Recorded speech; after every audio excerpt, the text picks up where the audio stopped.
Assalamualaikum warahmatullahi wabarakatuh. Boleh dapat sedikit? Boleh. Malaika senang majlis ta'lim yang rapat belakang.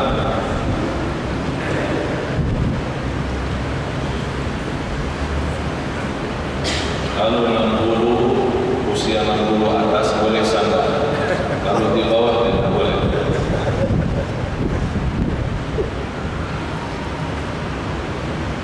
Sekali lagi, Assalamualaikum warahmatullahi wabarakatuh.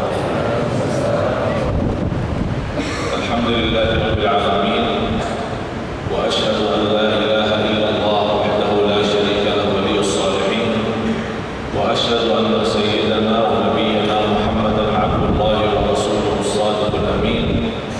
Allahumma shalli wa sallim wa barik ala sayyidina Muhammad wa ala alihi wa sahbihi wa man tabi'ahum bi ihsan ila yaumil din. Subhanaka la ilma lana illa ma 'allamtana innaka antal alimul hakim. Maha suci Allah, saya tidak mempunyai ilmu apa-apa, hanya saja apa yang diberikan oleh Allah Subhanahu wa ta'ala. Segala sesuatu yang kita miliki sesungguhnya milik Allah. Apa itu ilmu, apa itu harta, apa itu keluarga, keturunan, semuanya titipan. Nanti kita kembalikan kepada Allah Subhanahu wa ta'ala. Oleh karena itu jangan anda sedih atas kehilangan dan kekurangan sesuatu, karena semuanya dari Allah dan kembali kepada Allah Subhanahu wa ta'ala. La haula wa la quwwata illa billahil aliyyil azim.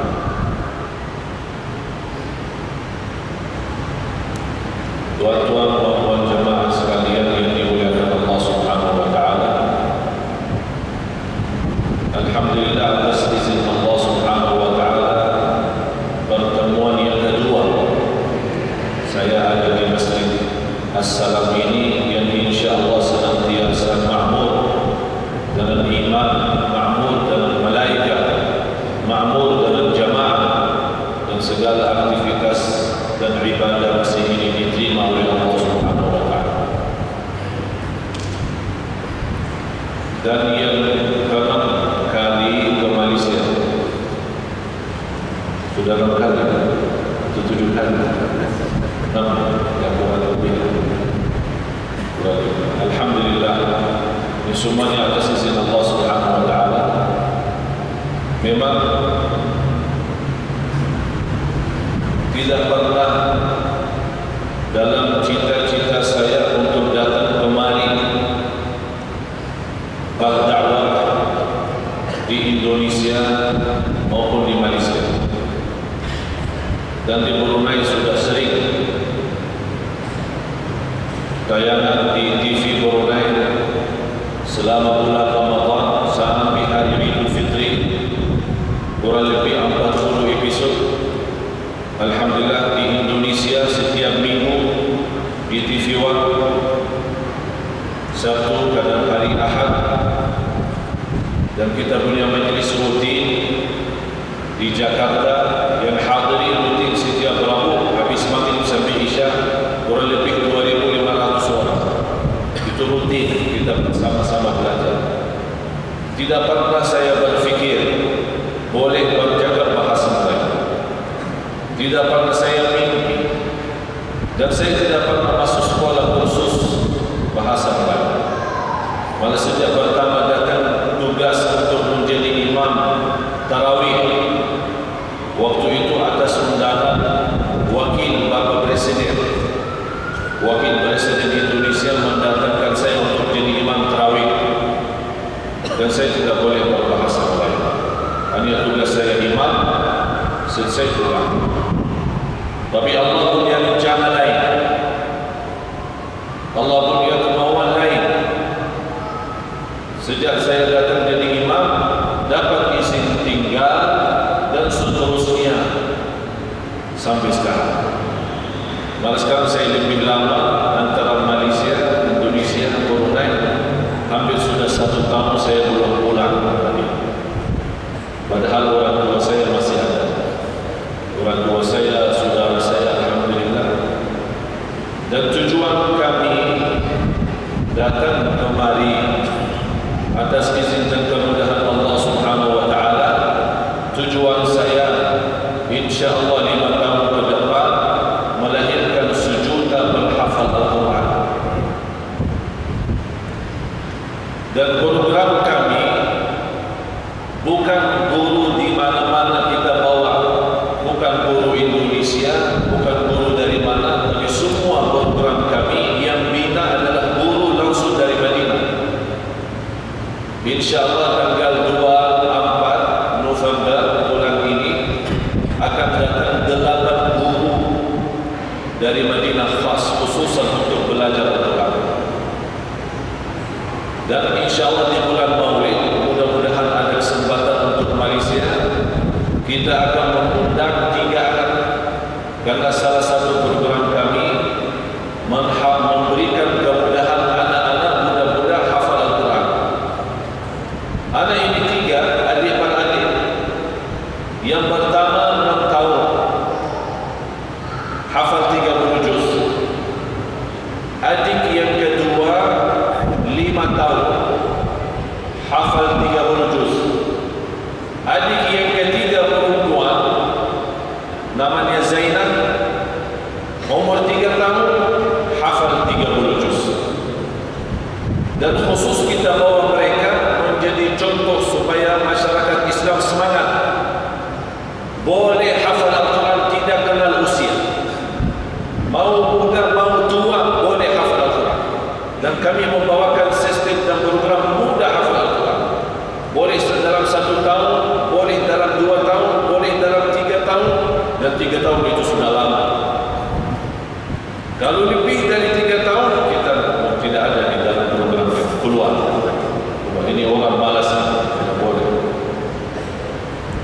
Dan untuk anak-anak muda-muda itu insyaAllah dari umur 2 tahun sampai umur 6 tahun tidak masuk sekolah rendah, dia sudah hafal duluan.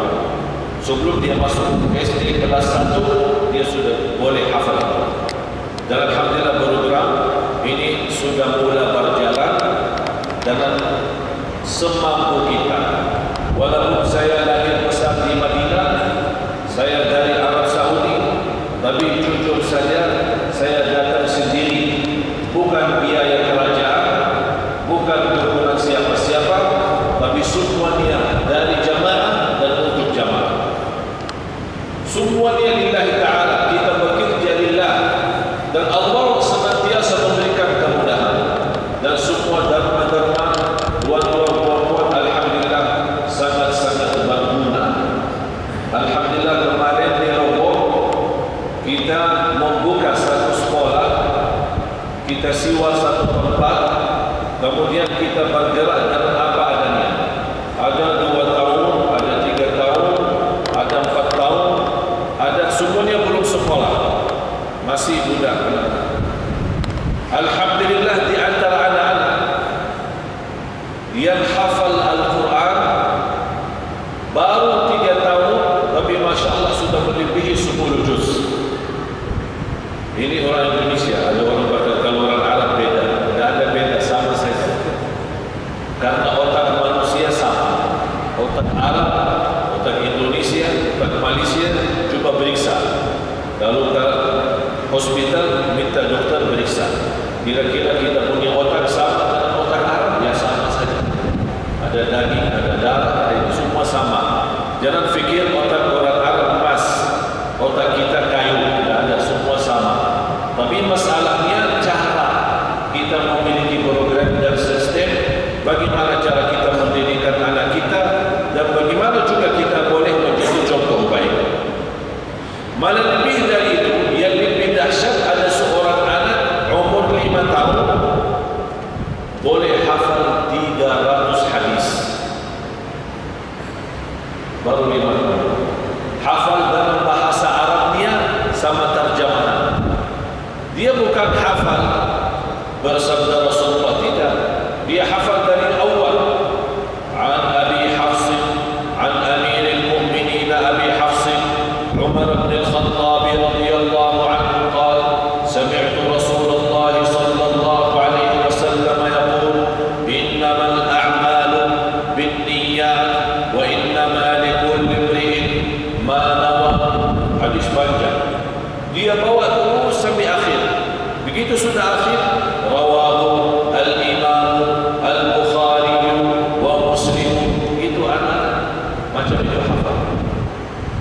Dan insya-Allah mudah-mudahan atas izin Allah kami lagi musyawarah insya-Allah di bulan Maulid, pertengahan bulan Maulid, insya-Allah kita akan adakan mengundang 3 anak ini untuk di Malaysia.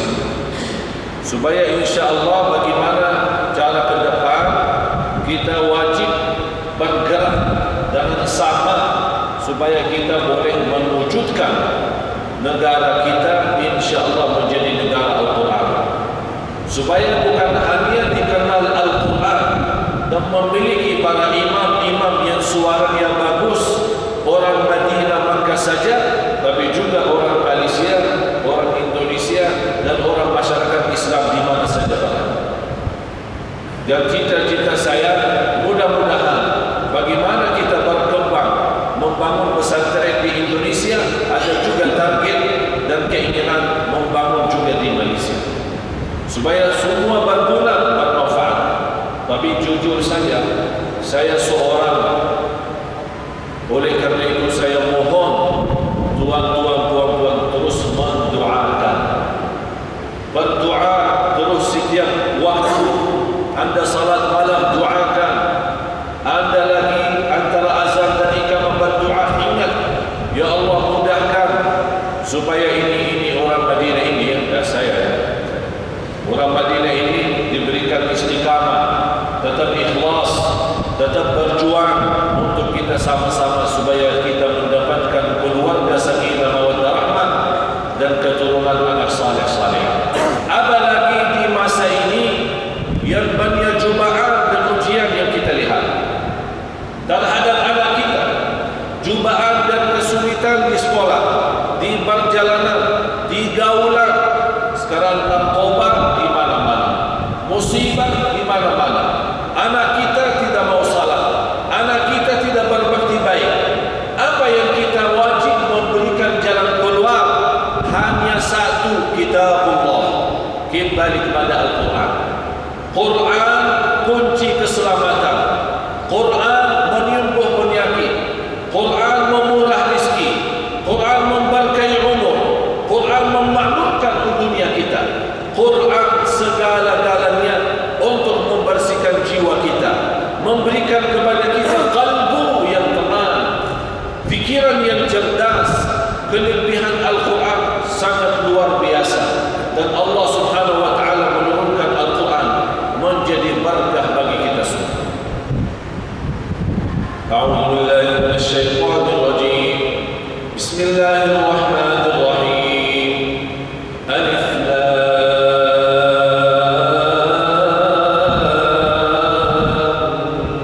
mim. Dzalikal kitabu la raiba fihi hudan lil muttaqin alladzina yu'minuna bil ghaibi wa yuqimuna as-salata wa mimma razaqnahum yunfiqun walladzina yu'minuna bima unzila ilayka wa ma unzila min qablik wa bil akhirati hum yuqinun ulaika ala hudan min rabbihim wa ulaika humul muflihun. Sadaqallahul azim. Jauh imam kita lebih bagus suaranya daripada saya. Masya Allah, kita senang dengar suara. Enak. Tinggal kita hayati.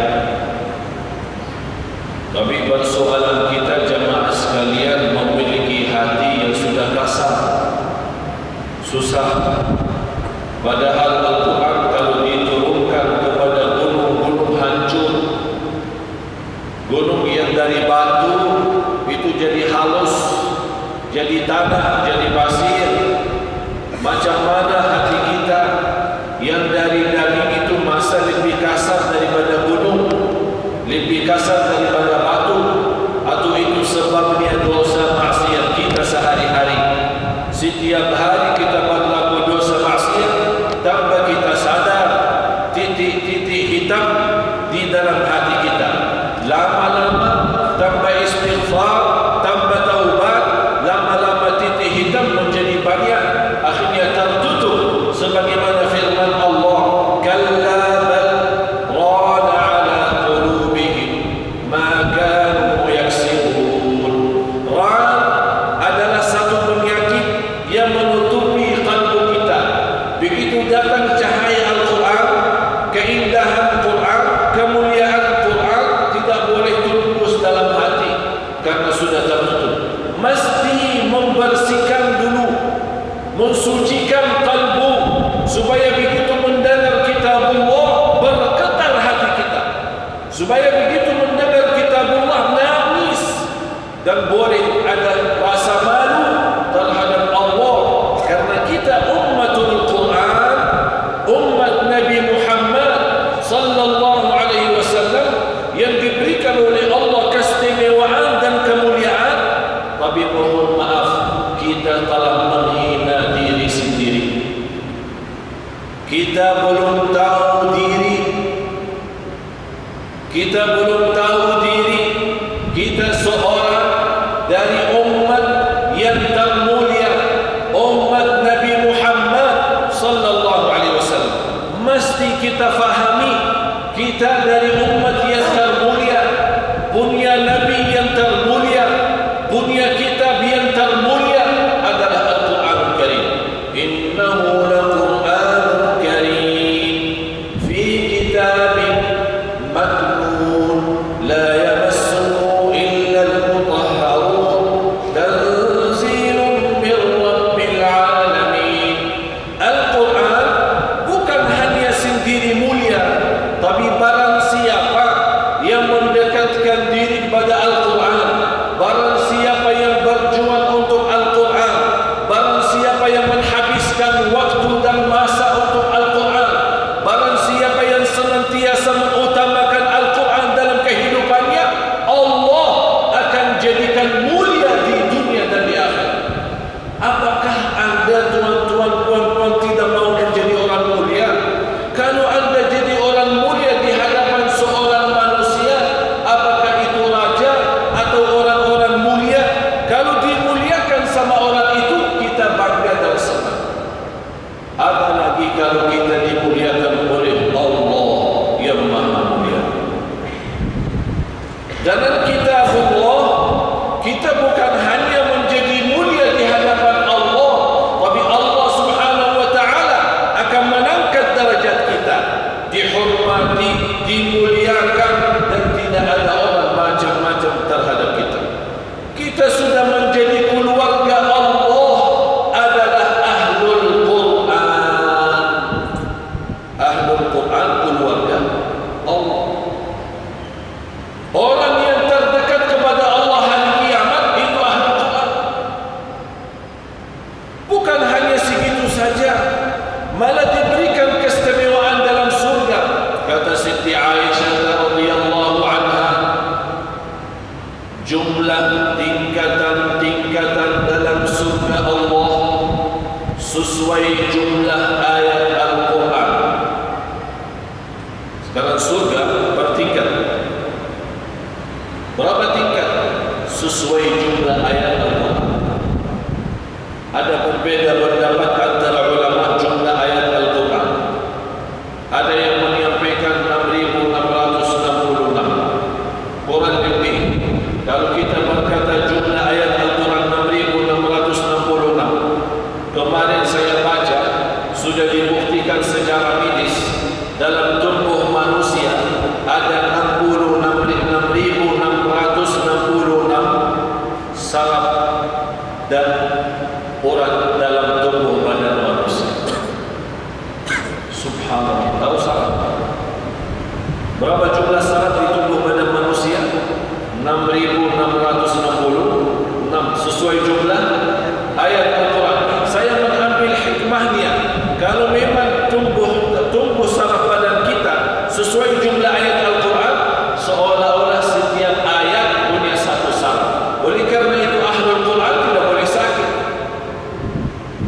Karena dia sudah kuntik batin, ada kuntik, ada hubungan. Begitu dia baca Al-Quran, benar-benar dia masuk dan menghayati sampai dia merasakan keindahan dan kemuliaan Al-Quran. Oleh karena itu, seandainya Ahlul Quran begitu sakit, cepat dia sembuh karena dia Ahlul Quran. Allah sudah berfirman, "Qul huwa lilladzina amanu hudan wa shifaa." Al-Quran bagi orang mukmin petunjuk dan obat. Tapi kenapa sekarang kita sakit, baca-baca tidak sungguh-sungguh, malah tambah sakit? Apa masalah? Alhamdulillah, saya tidak pernah ke dokter. Sakit kepala, saya taruh tangan kanan di atas kepala, saya baca Al-Fatihah. Begitu angkat tangan, hilang sakit kepala, tidak bagi minum obat. Sakit gigi, saya taruh tangan kanan, saya baca Quran, hilang sakit gigi. Sakit perut, saya baca Quran, begitu angkat tangan, sudah hilang sakit. Apa saja boleh kita menjadikan Al-Quran, termasuk penyakit batin. Yang suka emosi, sering baca Quran. Yang suka malas, sering baca Quran. Yang ada sifat buruk, sering baca Al-Quran. Sambil menghayati, semampu kita berusaha memahami. Walaupun kita tidak mengerti bahasa Al-Quran, tapi Allah melihat isi hati kita saat baca. Kalau kita ingin benar-benar ikhlas memahami Al-Quran, Allah akan buka hati kita saat baca Quran. Jadi kembali kepada nawaitu kita saat baca Quran. Ada orang baca hanya keinginan setiap satu huruf 10 kebaikan dia dapat. Ada orang baca agar mendapatkan ilmu bermanfaat, Allah kasih ilmunya. Ada orang baca untuk menyembuh penyakit, Allah sembuhkan penyakitnya. Kembali kepada niat kita saat baca Quran. Ada orang baca Al-Quran supaya senantiasa mendapatkan taufik dari Allah. Allah kasih taufik. Ihdinas siratal mustaqim. Alif Lam Mim. Cuba indahnya Al-Quran. 3 huruf. Kalau kita berfikir tidak punya makna. Apalagi kalau dibacakan Alif Lam Mim. Alif 1 huruf, Lam 1 huruf, Mim 1 huruf. Sederhana, Allah rahasiakan Alif Lam Mim, tidak boleh sembarangan orang tahu. Jadi kita tidak punya kewajiban untuk memahami yang Allah rahasiakan. Kalau Allah belum kasih tahu apa itu arti Alif Lam Mim, jangan kita pusing. Pusing, sakit kepala, pening, berfikir apa arti Alif Lam Mim. Ada orang habis waktu, habis tenaga, baca banyak macam buku, akhirnya dia mendapatkan kesimpulan Alif Lam Mim, saya sudah tahu makna. Apa? Alif Allah, Lam Jibril, Mim Muhammad. Dari mana? Dari internet. Ambil sumber ilmu dari internet. Ini juga bahaya. Orang bodoh agama baru mula belajar ilmu, tapi gurunya internet. Ilmu itu harus lipat kita punya kaki. Harus duduk di hadapan ulama, menghabiskan waktu dan tenaga, bersabar, mujahadah sampai kita menuntut ilmu. Bukan lewat internet. Sekarang internet macam-macam. Ada orang yang tidak tahu sumber ilmunya apa. Apalagi hadis dhaif dan palsu sekarang tersebar di mana-mana. Hati-hati.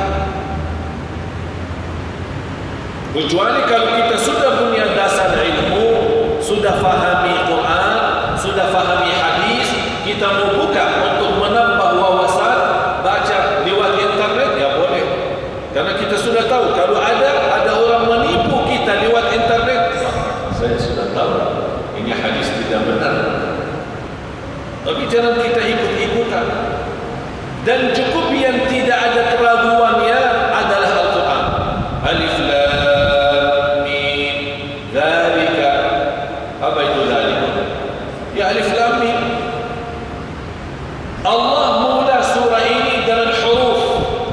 yang sangat sederhana, yang difahami dan dikuasai oleh Quraisy. Quraisy faham alif lam mim. Quraisy mengerti bahasa Al-Quran. Tapi kenapa mereka tidak beriman? Karena sombong. Alasannya budaya. Sekarang kita punya budaya, apalagi Asyura, bubur Asyura. Sunnah puasa Asyura, kita bubur Asyura. Ada budaya Islam, ada budaya kita. Yang utama mana? Islam tidak melarang kita punya budaya. Silahkan Anda jaga budaya. Tapi kalau ada budaya Islam, kita sebagai orang Muslim jauh lebih utama budaya Islam daripada budaya kita. Islam tidak melarang kita seorang manusia punya budaya. Tapi begitu datang budaya kita sama budaya Islam, yang utama Islam. Itu namanya orang buktikan sami'na wa ata'na. Tapi jangan kita sami'na Islam, tapi tunggu dulu. Ini lihat, ini sesuai budaya tidak? Kalau tidak sesuai, sudah tidak wa ata'na. Alhamdulillah. Tapi kalau orang mukmin tidak punya pilihan, tidak berfikir, karena dia senantiasa mengutamakan Allah dan Rasulnya atas segala sesuatu, walaupun atas diri kita sendiri. Allah tunjukkan kepada Quraisy yang mengerti bahasa Al-Quran alif lam mim. Coba, sudah faham alif lam mim? Wahai Quraisy, ya faham. Boleh bikin Quran? Tidak boleh. Dzalikal kitabu la raiba fihi. Alif lam mim itu dari kitab. Dan kitab itu maksudnya Quran. Tidak ada keraguan di dalamnya. Tidak ada yang tidak jelas. Tidak ada yang tidak benar. Kalau kita tidak merasa ada ayat tidak benar, bukan ayat yang tidak benar, tapi otak kita yang tidak benar. Karena kita belum faham. Dzalikal kitabu la raiba fihi hudan. Apa? Hudan bagi siapa? Lil muttaqin. Sungguh Alkitab itu petunjuk bagi orang yang bertakwa. Mudah-mudahan tuan-tuan orang yang bertakwa. Amin. Amin. Kok suara amin kecil? Habis baterai. Amin. Kita mohon selalu petunjuk dari Allah. Para Nabi dan Rasul minta petunjuk, apalagi kita. Kita perlu dan kita baca setiap hari dalam salat fardu 17 kali. Ihdinas siratal mustaqim. Petunjuk kepada jalan yang lurus. Belum sunnah, belum duha, belum salat malam, belum yang lain-lain. Berarti dalam salat fardu kita sudah kita perlu minta petunjuk sampai 17 kali, memohon kepada Allah petunjuk pada jalan yang lurus. Dzalikal kitabu la raiba fihi hudan lil muttaqin. Petunjuk bagi orang yang bertakwa.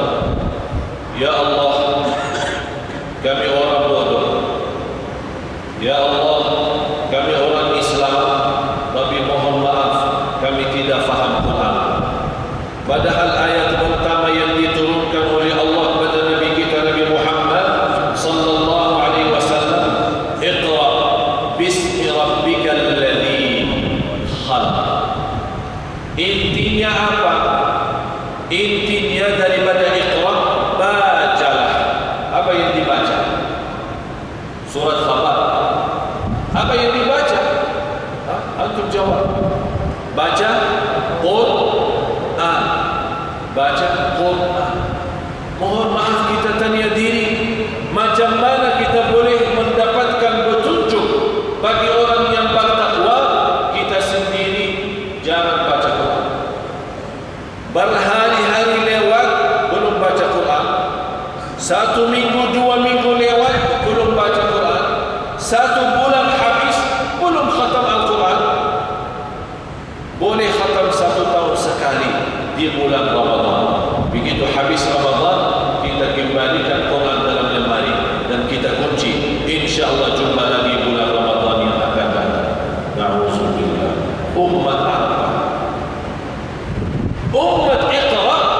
Begitu cara. Mesti kita kembali kepada kemuliaan kita sebagai umatul Quran. Bagaimana boleh kita jadikan Al-Quran sebagai teman kita? Sekarang melihat, mohon ada semua punya mobile, boleh angkat. Punya mobile, yang bawa tolong. Bu, ibu, bawa mobile. Angkat, yang bawah tolong angkat atas. Saya mau tengok. Masya Allah, ada banyak juga ya. Bagus lagi. Subhanallah, ini mobile. Dulu tahun 80-an belum ada. Tapi begitu ada, jadi penting sekali. Tidak boleh kita lepas. Kita naik kereta, sudah berjalan jauh. Ada urusan mau kerja, mau antar anak sekolah. Dalam perjalanan karena jam, kita periksa gantung kita, ada yang tertinggal. Apa? Mobile. Kita muter balik, pusing, balik ke rumah. Kenapa balik ke rumah? Mobile. Karena kita sudah punya rasa, kalau mobile tidak ada, berarti ada yang kurang dari dalam jiwa kita. Mesti mobile ini temenin kita terus. Yang saya khawatir, ada orang tuliskan wasiat, kalau saya dikuburkan, tolong hantarkan mobile ke dalam. Itu yang saya khawatir. Sudah di mana-mana. Sampai kita pusing jauh-jauh karena ketinggalan mobile, kita ambil lagi. Karena kita rasa mobile itu penting untuk komunikasi, untuk keperluan kita sehari-hari. Pertanyaan saya, apakah pernah saat kita keluar rumah, berjalan jauh, kita periksa gantung kita atau mobil kereta kita, ternyata kehilangan Quran, kita pusing lagi. Balik ke rumah, kita bawa Al-Quran. Karena kita umat Nabi Muhammad, mesti Al-Quran ada bersama kita terus. Kita lihat anak-anak sekolah yang membawa tasnya terisi buku-buku pelajaran. Kira-kira apakah di antara buku pelajaran ada sokongan kecil saja, tidak memberatkan, malah memberikan perlindungan dan kemuliaan. Anak kita bawa. Begitu ada kosong waktu, dia buka dan baca walaupun satu ayat. Allah rubah kehidupan kita menjadi lebih baik. Kita pergi ke kantor, kita bawa tas, ada isinya alat-alat kerjaan kita, surat-surat penting dalam rapat kita. Apakah di dalam beg atau tas itu ada isi Al-Quran? Kalau memang tidak ada, mohon maaf, mesti kita periksa lagi, kita ulang lagi, kita check up. Pak, check up. Ini sekarang kalau kita sakit badan, check up rumah sakit. Kalau sakit batin, check up sama siapa? Quran. Ini check up. Quran selalu ada bersama kita. Rasulullah sallallahu alaihi wasallam bersabda di hadis yang sahih yang diriwayatkan Imam Muslim, "Iqra'ul Quran fa innahu ya'ti yaumal qiyamati syafi'an li ashabihi." Bacalah Al-Quran, senantiasa baca Al-Quran, karena sungguh Al-Quran datang hari kiamat memberikan syafaatnya kepada temannya, kepada kawannya. Macam mana kita boleh jadi berkawan, berteman sama Al-Quran? Ibu-ibu, ini kaum wanita, di mana saja pergi mesti bawa beg, tas kecil ya. Ada yang harga mahal, ada yang harga murah, ya tergantung orangnya. Mau pesta bawa, mau ke masjid bawa, mau silaturahim tetangga bawa. Ini mesti ada selalu. Ada yang kecil, ada yang besar, ada yang bawa di tangan, ada yang digantung. Tolong periksa ada isinya apa? Dompet, emas, jam, karpung, make up. Kalau rusak make up, pas dalam ada hujan, ada udara, rusak kecantikan, dia buat ada cermin kecil, kaca kecil. Bagus. Kira-kira di antara itu semua ada Quran tidak? Alhamdulillah sekarang ada Quran 1 juz kan? Ada 30 juz, ada yang 1 juz. Kita setiap hari ambil yang 1 juz pertama. Pas kita jalan naik kereta, kita baca. Ada lampu merah kan? Lampu merah kira-kira 3 minit. Kita buka Al-Quran. A'udzubillahi minasyaitonirrajim. Bismillahirrahmanirrahim. Alif lam mim. Hujan mati. Terus jalan. Berhenti lagi, buka. Dzalikal kitabu la raiba fihi hudan lil muttaqin. Hijau lagi, tutup, baca. Insya-Allah kalau kita hidup semacam ini, Allah yang atur hidup kita, bukan kita yang urus. Allah yang urus kita semua. Urus rezeki kita, rumah tangga kita, usaha kita, anak kita, cucu kita. Allah yang jamin semuanya. Tapi karena kita umat lalai, umat tidak mau sadar, umat tidak mau tahu diri, Allah angkat tangan tidak urus kita. Akhirnya kita selalu susah, selalu merasa diri susah, tidak pernah boleh tahu jalan keluar kemana. Allah membuat kita bingung dan Allah menjadikan kemiskinan di hadapan mata kita. Selalu takut miskin. Karena kita punya kekayaan yang dahsyat adalah Al-Quran yang kekayaannya luar biasa. Tapi kita mohon maaf jauh daripada kekayaan itu. Itu Quran. Oleh karena itu jamaah sekalian, saya mohon, apalagi kita sudah sama-sama masuk tahun baru Hijriah 1434. Saya tidak punya jaminan boleh jumpa tahun baru 1435. Boleh jadi tahun ini yang baru tapi yang terakhir bagi kita. Boleh saya jumpa sekarang tapi belum tentu jumpa lagi. Kenapa? Karena persoalan kematian boleh jadi kapan saja. Bila-bila saatnya tiba kematian, kita pisah dan meninggal dunia. Oleh karena itu, salah satu persiapan menghadapi kematian, kita tidak pernah meninggalkan Al-Quran. Al-Quran ada di dalam kereta kita, ada di dalam rumah kita. Bukan kita simpan untuk hanya berkah saja, tapi kita juga membaca walaupun satu hari satu ayat, one day one ayat, daripada tidak sama sekali. Itulah menjadi kawan sama Al-Quran, berteman. Coba bayangkan kalau kita lagi punya masalah, pasti di antara kawan kita ada sahabat akrab. Kita selalu datang ke dia, mohon maaf Tuhan, saya lagi punya masalah, boleh saya curhat? Tahu curhat? Cerita-cerita.